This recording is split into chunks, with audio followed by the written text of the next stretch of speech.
So I will get that started.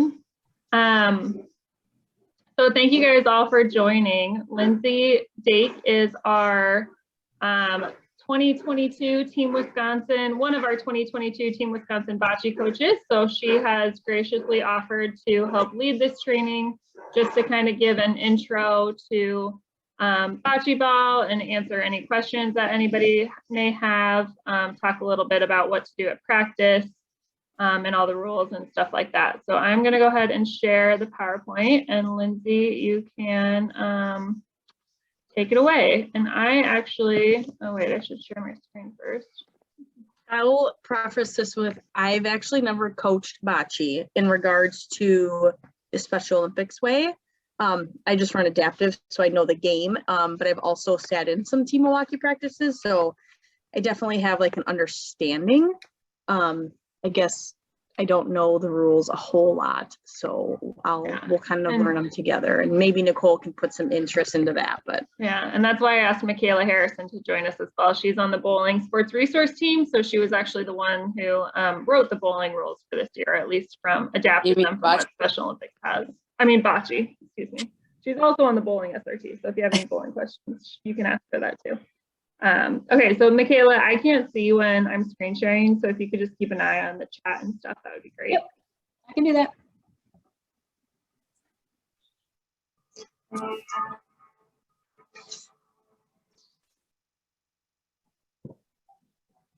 so Michaela, do you want to just go through the like 2021, like the first couple slides, just because they're like the rules more Sure. so? Yeah. Because this like this, I don't know any of these things because I don't have a bocce team within my agency. I can do that, no problem. So for this season, we do have a district or regional events as well as state. Region 3 and 6, we are still trying to figure out that date and location. As soon as we have it, we'll let you know. Region 7 will be July 10th. Region 4 is also going to be July 10th in Appleton. Which is going to be 2, 4, and 5, I believe. And then Region 8 is July 11th. So those are all Saturdays except for Region 8 is the Sunday. And then state is going to be at Carroll on August 7th. That is a 1-day state tournament compared to 2 days. So we are doing it just as normal, having a 4-person team competition.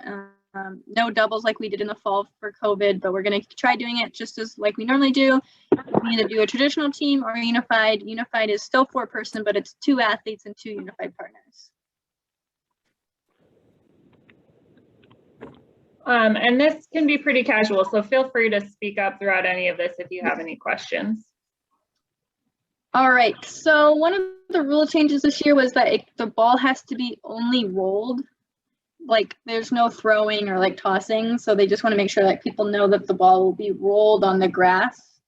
That's the biggest change that they had. So every time in the rules where it said toss, they just said to say roll. So, which I'm sure most people know that you're not supposed to throw the ball. It's supposed to be tossed. But let's just get going. So a coin toss will determine which team throws the palina first. So the palina is the little white ball for the people that don't know. And then the colored balls are the bocce balls. The palina is rolled by a member of the team having won the coin toss, and the player tossing the palina must also roll the first ball. So, which is pretty normal for any bocce game. And then the next team will deliver their balls until the point is taken or they have used all 4 of their balls. So the rule is that the ball that's nearest to the palina wins. And sometimes it's hard to determine, so measuring tapes can be pulled out to see which ball is closest to the palina. And then at the end of each frame, when both teams have thrown all their 4 bocce balls, points will be awarded to the team who's closer to the palina. And then games are played to 16 points, or if 35 minutes have been played, that team will win, whoever has the most points at that point.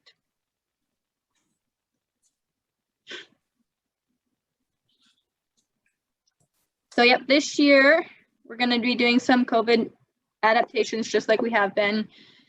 We are still saying that you need to sanitize or wipe down all the bocce balls between rounds. We hope that you can distinguish between each player whose balls are who. We could do that by just putting a little different color sticker on it or marking it somehow just to determine whose balls are who. And then the Polina needs to be handled by one coach or volunteer between the players and disinfect it between rounds. We don't want the players going to go pick it up. We would prefer a volunteer or coach to go do that. And then as much social distancing on the courts as possible. I know there's going to be two teams of 4 on there, but if you can keep them spread out while the other team is throwing, keep the other ones a little bit farther away, and then make the courts like 6 to 10 feet apart if possible, if you have the room, just to make sure that people are far enough away. And then each team must also have their own set of balls, just to make sure that everyone is not sharing close contact.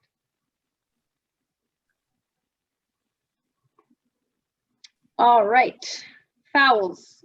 I'm a little iffy on fouls, but we'll try it. Yeah, so I just wanted to point out most of these, and these are all explained in much more detail in the rules. Yeah, I mean, basically don't touch the ball once it's already been thrown. Make sure that the ball is determined of who's closest to the Polina before moving any of the balls. And then there's specific things to do. Apparently at one point in their rules, there was, if the ball hits a bird while being thrown, then you have to do this. So apparently that was once in the rules. It is no longer in the rules anymore. But these are just little things. There's some specific things that you need to do if you move the ball or if your opponent touches the ball in play and stuff like that. But Michaela, maybe if you just want to talk about like out of bounds and foul line. I don't know if anything else, or if anybody has any questions about one of these specific penalties. It might help to show the court, because I think, yeah, it just might be, yeah. So that might be helpful. That center line that you see, that's not a foul line. That's that's where the white ball has to go past when it's thrown. That's really the only reason that center line is there. And then the line E is the same as C. It's like that's where you stand and you can't pass that line. Or those are considered like the out of bounds lines. Mm-hmm. That's pretty much all you really need to know in terms of. Your team has to stay back here, and then can you not go? When you're throwing, you can't cross this line, right? This is the foul line, and then you need to throw the white ball past this middle line in order for it to count. Mm-hmm. That is correct.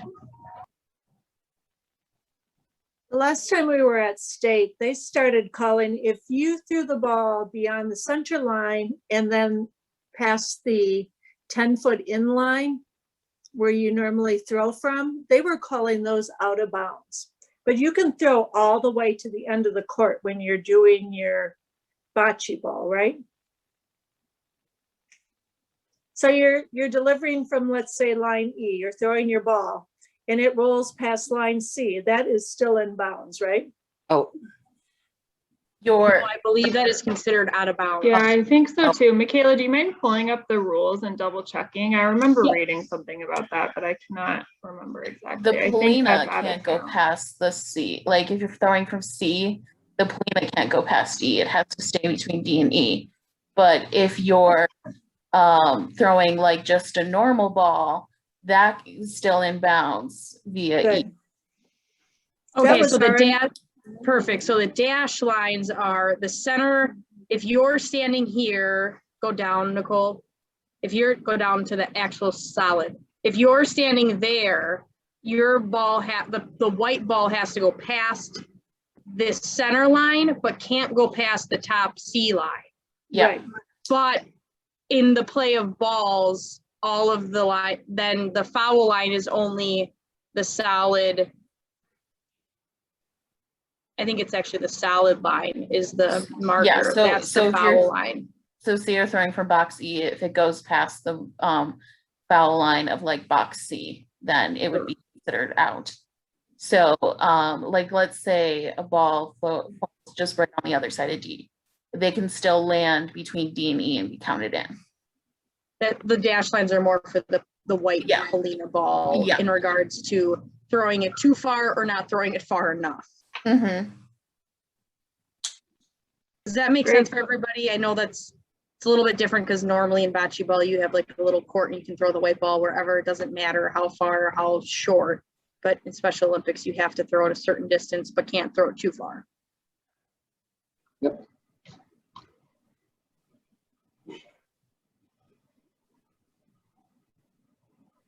Okay, so we'll come back. And then, yeah, this is just an equipment overview. So if anybody's unfamiliar, the smaller white balls, the Polina, and then you have your 14 balls. And I believe usually they have different markings so that players can know which balls they have. Maybe, maybe not. Sarah's looking like not so much. Okay, never mind. The Polina and the 4 bocce balls. Yeah, I was gonna say usually they're like the same. I mean, Yeah. they maybe this year you can go to the dollar store and get some stickers to like put on there just to have, you know, each person knows their own ball just because of COVID, but at least in the past they looked exactly the same. Yeah, I Yeah. don't think that you need stickers just because if you wipe them down in between each frame, what does it matter if there's stickers or not? Yeah. And I will say we are, I mean, based on the new CDC guidance that came out last week, we are, or 2 weeks ago now, I guess, we are looking at a return to play policy. We're not going to completely eliminate it, but we are reevaluating. And so the OST season preview call that we're having this Thursday should share some more insight into that. So some of those little things regarding COVID policies may change, but the big RTP as a whole will not change. But that may be a good meeting to be on for information regarding that. Nicole, all the balls have to be wiped down each frame or each game? Each round. So It when said each so game. But only the Polina has to be wiped down between Yeah. rounds, oh right? yeah, But the bocce balls are balls must be between wiped games. down between games. Yes, correct. But they're supposed to still find their own ball. We should put a name on it or something so that Yeah. they're only picking up their ball, Yes. right? Okay, that's what I thought. Okay, because we just had a practice and what we did is we wiped them down each frame. Yeah, I mean, whatever works for you guys, both of those methods would be fine. If Yeah, you and your athletes you're would gonna have- prefer to wipe it down, you can kind of visually see that those are being cleaned, that's fine. If you would prefer stickers, that should also work as well. Yeah, otherwise you're gonna have to figure out if someone picked up the wrong sticker or something. So we just wiped everything down. Each time we went from end to end, we just wiped everything down. Mhm. Any other questions on the COVID-19 stuff while we're still on this slide?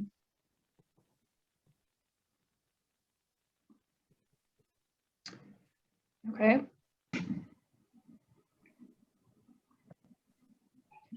Yeah, and Michaela, if you wouldn't mind jumping back in for the BOSAT. So BOSAT is our skills assessment test. There's always some confusion over this every year, and we we try to make it simple, but somehow we still have confusion, but that's okay. So this test is basically done by throwing the Polina at 3 different distances. So you're going to place the Polina at 30 feet, 40 feet, and 50 feet. And then you're going to throw all your bocce balls to each of those distances and measure the distance that is to the Polina. And then you'll take, I forget what else there is. So you'll do 3 trials of those each distances. You're going to mark the best score and add them together to get a cumulative score of those 3 bests from each of those distances. And then if you're doing like a team BOSAT score, so each player will do this, but then the team will come together and then they'll take the average of all 4 players' best scores divided by 4. Does that make sense? So if I'm doing it individually, I throw 3 balls to the 30-foot Polina, 3 balls to the 40-foot Polina, 3 balls to the 50-foot Polina, but I just take the top best. score from each of those and add it together. Correct, to get. So one- you're throwing 9 balls, but the score is the sum of 3, 1 from each of the distance. Yes. You And can then throw for the, 4, but because there is 4 bocce balls, but oh, yeah, or throw 4 at each, but it's the sum of 3. yes. And then for the team, you just take everybody's, the sum average. The average of the total number of inches for the best 4 best players with the lowest score. So yeah, you take their lowest scores and then add them all up and divide by 4. What if you have 6 players on your team that are You getting take subbed in? the 4 best players. So we're only measuring 3 balls then. Your athletes can throw up to 4 times at each distance, but yeah, you're only gonna measure Close. the best at each one. So you'll only measure 3 or only use the top 3 scores, the top score at each distance. Man, I understand why it's confusing. Yep.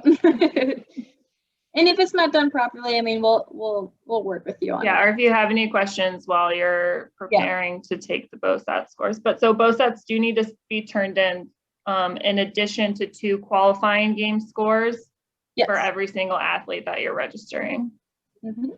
including alternates, right, Michaela? The Correct. individual BOSAT score. Yes. Do we know when scores are due right now? 2.5 weeks before the registration date. I mean, before the tournament date. So most of them are July 10th. Let me pull up the calendar. And One, hopefully the June Bocce 23rd. website will be updated by the It's end of this not. I week. just looked. Yeah, we've gotten the information to the team that needs to update it, so it's just kind of a wait and see at this point. But yeah, so our meets are these 2 weekends. So no, excuse me, the 10th and 11th right now. So those scores would be 1, 2 weeks and a 23rd. half. The June 23rd will be the earliest registration deadline. For the Region 6 tournament, it may be the 30th. We're looking at either the 10th or the 17th for the Region 3 and 6 tournament, excuse me.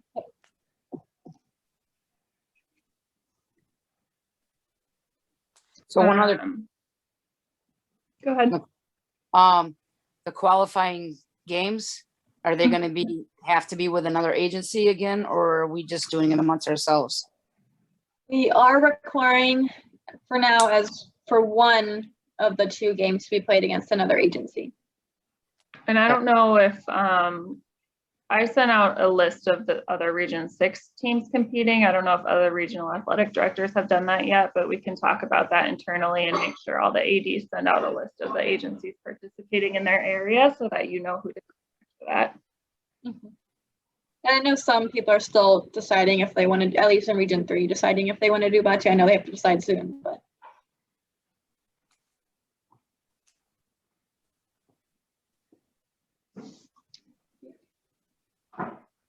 Does anybody have any questions about equipment? I got a question. It seemed like last year our team, we had balls that seemed to be of different weight. Is there like, do we know if I there's? believe it is listed in the rules, isn't it, Michaela? Okay. It just says official size 4.2 to 4.33 inches. Okay. That's what it says. We can confirm that. We'll talk to our sports director, Craig, and confirm that. All right. Yeah. Appreciate it. What agency are you with? Waukesha. Okay, perfect. We'll follow up on that.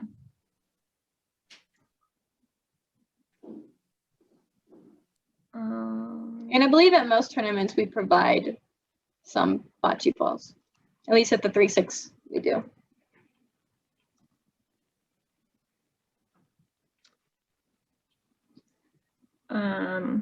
So back to the court. All of the regional or district competitions are on grass, and then the state competition will be on turf. So recommend that you practice on one of those surfaces for that. Do you have something, Michaela? Sorry. Oh, I thought you were waiting to say something. No.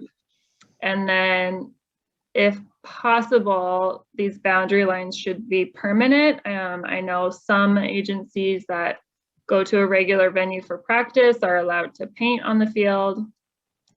Obviously, if it's not able to do something like that, any way that you can put visualizations down where it's not going to be moved if the ball rolls over it or something like that, is best. But at the tournaments, all the courts will be permanent.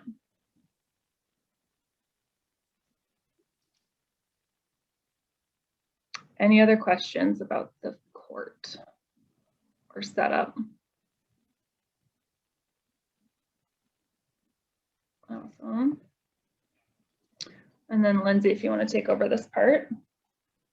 Yeah, so obviously bocce ball is not a sport that's very active in regards to moving your legs a lot, but it's more arms. So a lot of the warm-ups are all solely related to arm workout, like shoulders. There are a couple lunges that we do. The Team Milwaukee practices have done. So if you don't know, I can try and demonstrate what some of these are. So please bear with me. So like the first one is a hugger. So you just like hug yourself. You're just really like trying to like, I think more of the shoulders, getting your arms warmed up. The head nods, again, because we're doing so much upper body, you know, just, you can do up, downs, you can do left and right. Another one is a cross stretch. So you just kind of put your arm out, you know, do it 10 times, count to 10, hold for 10 type scenario. The overhead is just like this, holding your arm above your head, switching, holding for 10 seconds. And then forward lunges, nobody's gonna be able to see this and I'm not great at forward lunges, but it's just like a forward lunge, hold for 10 seconds, switch to the other, with the other leg forward. And then side lunges is just kind of more of like that, getting their legs kind of a little bit warm. And sorry, I named these things phases. I understand that was kind of contradicting to like, oh, well, we're in phase one, but really it meant, it just moves into like the next flow of what we would do. At every practice, Team Milwaukee does like, they like to just remind and really talk to their athletes about the difference between a hard throw versus like a soft throw, because a lot of athletes just usually have one. So what they have done is the coach will demonstrate like, oh, if you're throwing a hard ball, that means you're throwing it farther versus if you're doing soft, doing close. So they've placed cones because obviously sometimes the cone is a little bit easier for athletes to manage to get to. So they'll place cones relatively, you know, close. Some will be far, some will be middle, so they can just practice that distance. Learning how to throw it when you have to throw it a little bit harder versus when you have to throw it a little bit softer. So that's kind of that phase. That's the, you know, that's the next thing after warming up. Then they more go into like really honing in on that target practice. So same thing, or aiming, sorry, the aiming part of it. So like, you know, we don't want to encourage the athletes if the ball is more over there for them not, you know, we want to encourage them to like turn their body, obviously staying behind that foul line, making sure that their feet are pointed towards the ball. So they've done hula hoops, they've used a cone, putting it on 3 different variations, you know, closer, middle, far. And they're just having athletes working on tossing by like, okay, the ball's there, so it's more over that way, got to turn my body versus like just trying to throw your arm across. I think that's been pretty helpful for the athletes, at least for Team Milwaukee. And then the last phase, or the last part of practice before they wrap up, they just kind of go into like a small style game. You know, it's like, okay, we're just going to play, no scoring. Okay, kind of go through with them, who throws the ball first, okay, next person. And then you just kind of try to play a game so that they're understanding the game concept, but it's not as long as what a typical game would be. So, and then they just finish it up with some arm stretches and then kind of dismissing as that, as they see fit. That's just kind of how the practices have gone, at least for Team Milwaukee. I don't know if others have suggestions. Again, obviously, we do things maybe a little bit different down here. If anybody else has practices that they've, you know, things that have worked at your practice. This is a good time to share.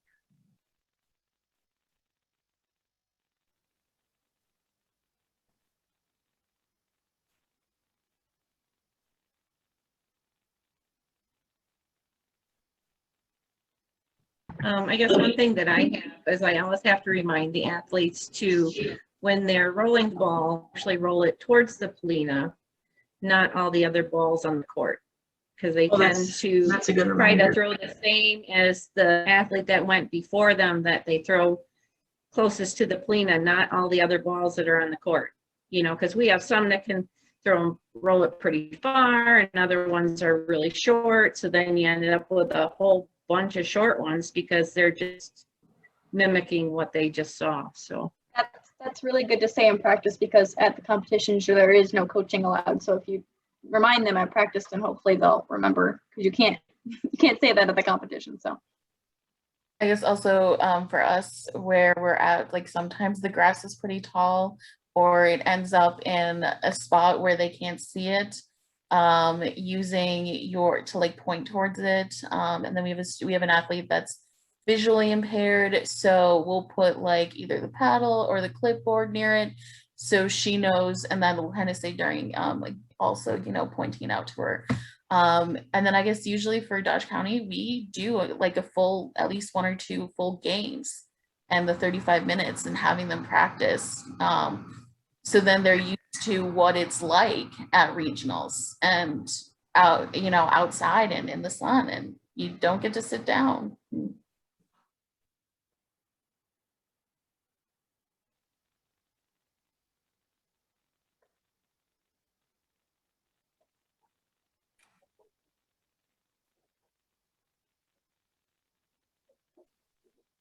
Oh, Joan, you're on mute.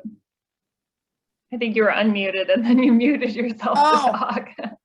You can hear me now? Yeah, you're good now. Okay. I just had a question. So our agency director was saying that the first couple of weeks of practice are in this phase 1 and you can't actually play a game in the first 2 weeks. Is that correct? So no, technically in the first, while you're in phase 1, there shouldn't be any direct or indirect contact between athletes. If you're doing some of these drills where an athlete has their own ball and they're able to throw it out to a cone or something like that, or coaches are picking up all the balls and or making sure that an athlete gets their ball with their own sticker and there's not cross equipment use, then you can probably safely play a game. I would probably recommend sticking more to some of the drills where you're throwing to a cone or something like that, just because for bocce, just the nature of although if you're outside, then it's a little easier to social distance on a court, but everybody has to be pretty close.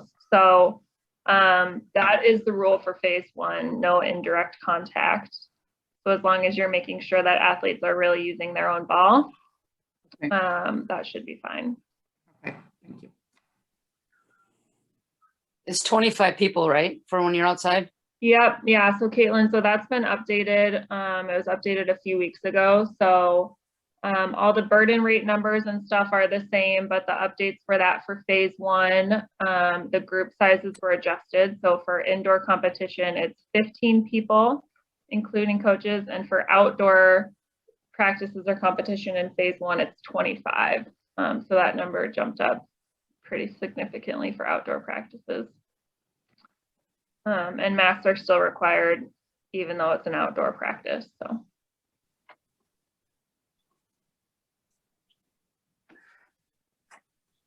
Now, what during competition are they gonna have to wear masks? Like when they're up and throwing and all that? Okay. Mm-hmm. Yeah, because and again, we are looking at some of that stuff that came out. I don't necessarily anticipate that rule changing, but we'll finalize that before the meeting on Thursday. But thank you, Lindsay, for coming on and helping with this. We appreciate it. But yeah, just given the nature of bocce, how it's a team sport, It's not a cardiovascular sport, so athletes shouldn't have too much trouble wearing a mask throughout the duration of competition. We are at this point still requiring it during competition.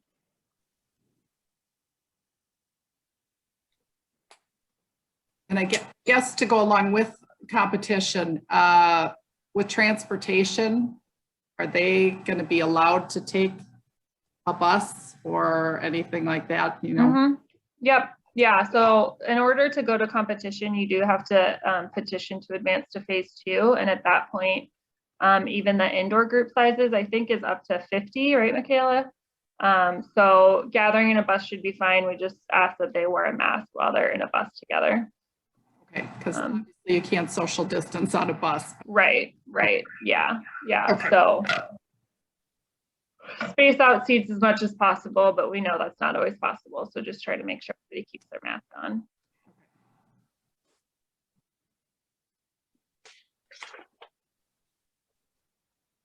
Does anybody have any other questions?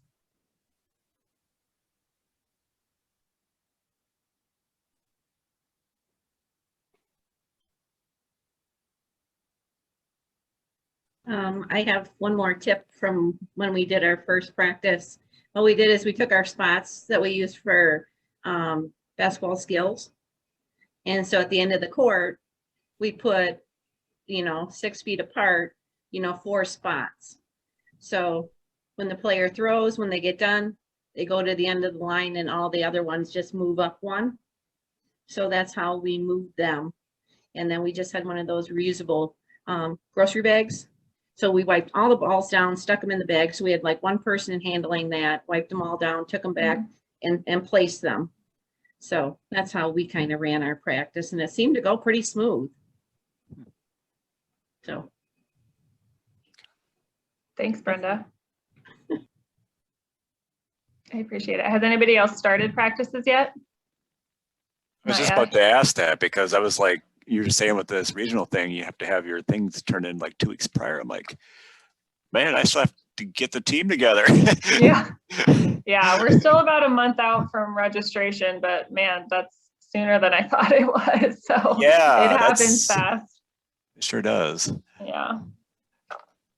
So, and I mean, we know that it's been tough to get groups together, and this is an extremely condensed season. It's normally a condensed season after track and swimming and soccer, but this year it's even closer. So as a lot of teams are still doing that, preparing for state at the end of June. So we understand that, and we'll work with you guys on what you need. And again, I just want to verify, so you need scrimmages amongst your teammates for your own agency, and then scrimmaging one other agency instead of. Yeah, so you need 2 scrimmage scores. They both can be against other agencies. However, one of them can be against your own agency if you're only able to schedule one other game. Okay. So do you know, does Fond du Lac have teams? I can look really quick. Because I don't think we've even put our request in yet. I think Tracy was gonna do it. So I guess that would be the other thing. I can put the OST intent to play link in this chat, and you guys can fill it out now if you have not already done that. There it is. It's just that Fond du Lac's the closest, so that I want to know if they have teams. Either come to us or we go to them. Okay, so I will put that in the chat here. So if you have not filled out, it's a Google form. We sent it out a while ago. So if you have not filled it out yet, please go ahead and do that. Let me look if Fond du Lac has. I think they're 410. Yeah, do you know what number? 410. I'm not positive on that though. I don't think they've completed it yet. Has anybody from Area 4?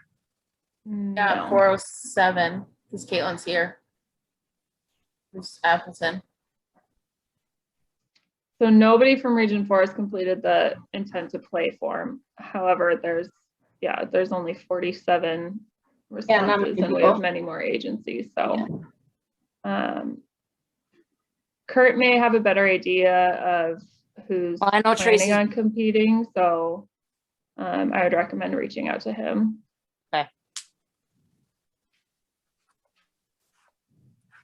This I is know we Kat. had I have a- problems by teams too to play against. What was that, Melinda?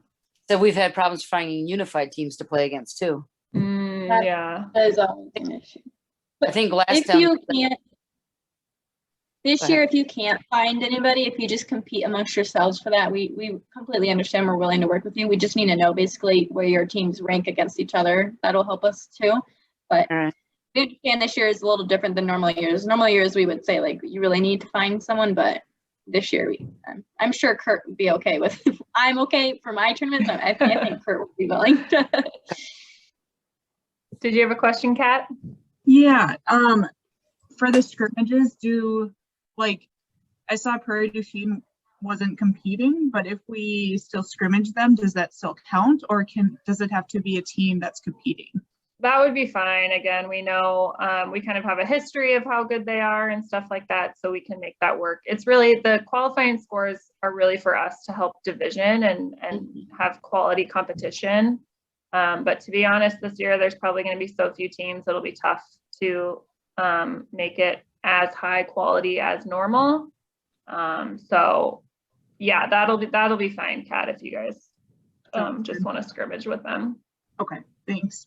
Mm-hmm.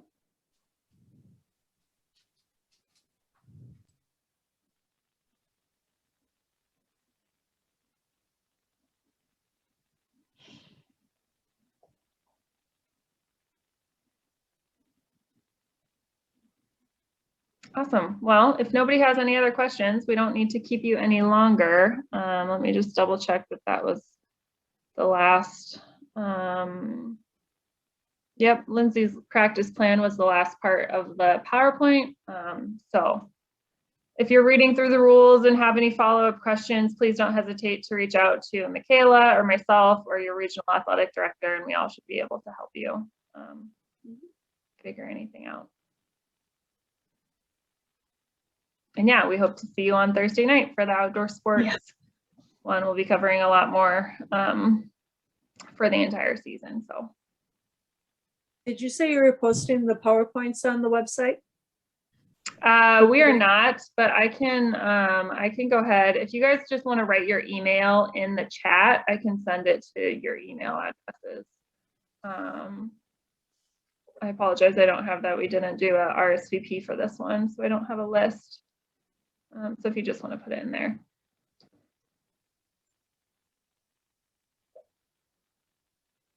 And then Craig, what were we following up on, Michaela, for Craig? I have a pen, so I didn't write it down. It was just confirming the regulation size for the balls. Oh yes, great call, the weight. Yeah. Awesome, well, thank you guys. Don't need to hold you any longer than necessary on a Monday night. So I appreciate you guys hopping on, and yeah, if you have any other questions, please feel free to reach out. Okay, thank you. Thanks, guys.